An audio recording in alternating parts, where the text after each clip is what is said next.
जिल्ह्याने जनता त्रस्त आहे।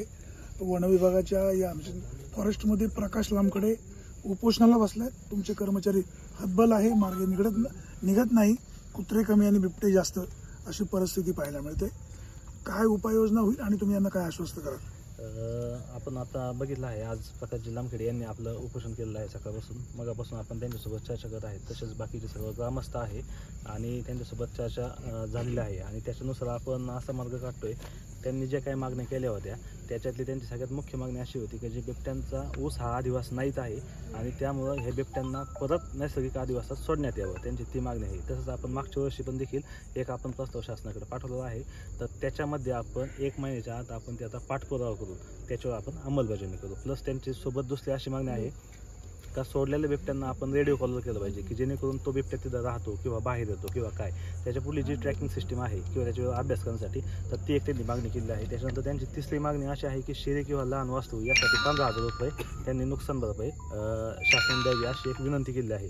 तसेच चौथी मागणी अशी आहे, जखमी व्यक्तींना शासनाकडून सर्व खर्च झाला पाहिजे, दवाखान्यामध्ये प्रायव्हेट हॉस्पिटलमध्ये ॲडमिट केल्यावर किंवा काय।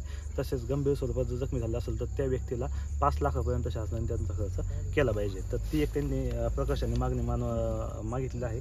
तसेच आपल्या तालुक्यात माणिकडोह बिबट निवारा केंद्र आहे। आता माणिकडोह बिबट निवारा केंद्राची आम्हाला मान्य आहे की खूप दिवसापासून हा विषय चाललेला आहे, पण आता एक 50% कॅपॅसिटी वाढवण्यात आलेली आहे। त्याचं काम 1-2 महिन्यात आपलं संपल आणि त्याचं पण पुढलं आपण लवकरच पाठपुरावा करू। आणि आपली सध्या माणिकडोह बिबट निवारा केंद्रामध्ये 44 कॅपॅसिटी होती, 44 बिबटे ठेवण्याची, त्याच्यानंतर ती वाढून आपली आता अजून 40 वाढत आहे, म्हणजे 80 होईल, 84 होईल आणि अजून 40चं आपलं काम लवकरच चालू होत आहे। आणि अजून त्या जमिनीमध्ये किती आपले पिंजरे बसू शकतात, कारण काय सेंट्रल झू अथॉरिटीच्या नियमानुसार एका बिबट्याला आपल्याला 250 स्क्वेअर मीटर आपल्याला जागा द्यावी लागते। त्या जागेच्या हिशोबाने आपल्याकडे उर्वरित जागेत ना आपल्याला अजून पुढे प्रस्ताव पाठवता येईल की जेणेकरून आपल्याला जे काही पकडलेले बिबटे आहे, प्लस सोबतच मागाशी सरांनी विषय जो मांडला होता बिबट सफारीचं वगैरे, तर त्याचं पण आता आपल्याला मागं एक सुप्रीम कोर्टाची एक त्याला परवानगी लागत आहे, तर त्यासाठी आपण ते ॲप्लिकेशन दाखल केलं आहे सुप्रीम कोर्टात। सुप्रीम कोर्टातून आपल्याला परवानगी आल्यानंतर आपले काही बिबटे तिकडे शिफ्ट होतील, त्याचा तो एक आपल्याला मार्ग। आंबेगावला 24 हेक्टरमध्ये फक्त 12 बिबटे जाणार, या तालुक्यामध्ये 2000 पेक्षा जास्त बिबटे आहेत, हे तालुक्याच्या आमदारांनी सभागृहामध्ये सांगितलं होतं। आता आपण वस्तुनिष्ठ चर्चा करू, त्यांची जी मागणी आहे त्या संदर्भामध्ये तुम्ही उपाययोजना काय करणार? भरपूर दिवसाचं आपण ह्या गोष्टीवर चर्चा करत असतो की आपल्या तालुक्यात बिबटे किती, प्रत्येकाचा आकडा हा वेगवेगळा असतो, म्हणजे आता हे तुम्हाला पण माहिती आहे आणि आम्हाला पण माहिती आहे। त्याच्यासाठी आपल्याला एक ठोस उपाययोजना म्हणून आपल्याला एक त्याच्यावर सर्वे करायला पाहिजे आधी। आजपर्यंत आपण ऊसातले बिबटे कधीही मोजलेले नाही शासनाने, पण लवकरच आपण त्याच्यावर एक मार्ग काढून ऊसातले बिबटे काउंट करण्याचं पहिले हे करू। जे बिबटे आपल्याला काउंट होईल त्या दिवशी आपल्याकडे ठोस त्याचा नंबर राहील, मग तो नंबर असल्यानंतर हे घ्यावं लागेल। आणि आपल्याला काय बिबट्यांसाठी प्रत्येक गोष्ट आपल्याला महत्त्वाची राहील, जरी ती एखादी गोष्ट छोटी असेल मोठी असेल किंवा नंबर, म्हणजे आता आम्हाला औरंगाबाद झोनी 2 बिबटे मागितले होते, तरी पण आम्ही खुश होऊन ते लगेच द्यायला तयार झालो का, त्याला 1-2 कशी करणार? आता अजून यांची अजून एक महत्त्वाची मागणी अशी आहे का पिंजऱ्यांची क्षमता वाढवणे, तर ती पण आपण लवकरच ती मागणी आपण पूर्ण करतोय। याच्यातल्या ज्या लवकरची व्याख्या काय? लवकरची व्याख्या जवळपास याला 1 महिन्याच्या आत आपण हे सगळ्या मागण्या मान्य करू।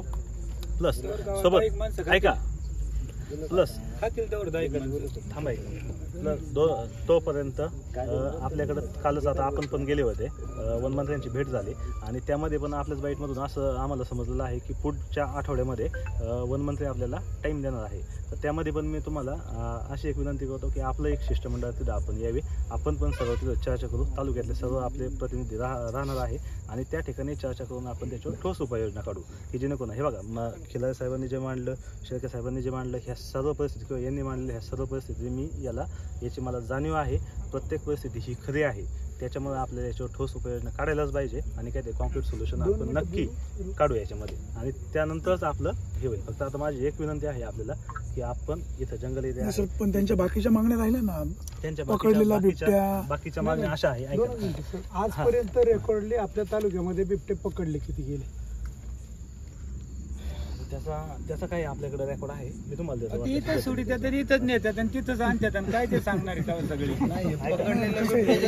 आपल्या गावात मंच लावले होते मंगरुळमध्ये, आपण सगळे मंगरुळचे रहिवासी, ऐका आपण मंगरुळचे रहिवासी, ऐका 1 मिनिट, मंगरुळचे रहिवासी आहे. मंगरुळमध्ये या ठिकाणी आपण जिथं बसलोय, मागणी व्यतिरिक्त त्यांच्याकडे मृत व्यक्तीच्या कुटुंबाला 1 कोटी रुपयाची मदत प्लस गाई, बैल व म्हैस यासाठी 1 लाख रुपयांची नुकसान भरपाई, त्याच्यानंतर पकडलेल्या बिबट्यांची संपूर्ण नसबंदी करण्यात यावी आणि सर्व वन कर्मचारी व संबंधित अधिकाऱ्यांना शासनाकडून 1 कोटीचा विमा हे करणे, अशा पण यांच्या काही मागण्या आहे. त्या आमच्या लेवलला नसल्याने मी ते शासन पातळीवर लगेच आजच्या आजच पाठवून देतो आणि त्याची पूर्तता कशी होईल आपण त्याचा त्यांच्या अजून 2 मागण्या आहेत की बिबट्या ज्या गावामध्ये पकडला जातो, मानव संघर्ष, बिबट्या संघर्ष वाढतोय, समिती गठीत करावी. हा, ती एक समितीची आहे. त्या प्रमाणात मी त्याचं एक तुम्हाला सोमवारी एक रिटर्न मध्ये देतो की आपल्याकडून आता हे बघा, प्रत्येक गावातली समिती गठीत करायची का आपली बिटवाईज करायची, असं आपण एक त्याच्यावर डिसिजन तालुक्याची करायचं आहे. एक तालुक्याची करू. आपण गावाचे पोलीस पाटील आणि सरपंच त्या समितीवरती घ्या. आणि जर समजा मंगरुळमध्ये बिबट्या जर पकडला तर गावचे पोलीस पाटील त्यांच्या समक्ष आपण बिबट निवारण केंद्रामध्ये बिबट्या सोडण्यात यावं.